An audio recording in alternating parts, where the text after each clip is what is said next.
22 October 2024 মঙ্গলবার থেকে জাতীয় মসজিদ বাইতুল মোকাররমের দক্ষিণ গেট চত্বরে শুরু হয়েছে ইসলামী বইমেলা 2024। প্রতিদিন সকাল 10টা থেকে রাত 10টা পর্যন্ত 8টিরও অধিক ইসলামিক প্রকাশনী, দেশের বাইরে বিশ্বখ্যাত সব ইসলামিক স্কলারদের লেখা ইসলামী বইয়ের উপরা সাজিয়েছে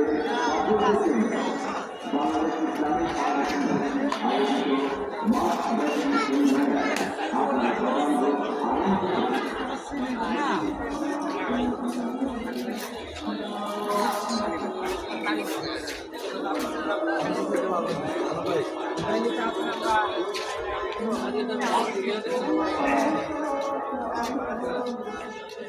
খাতা ওঠেন খাতা ওঠেন দেখ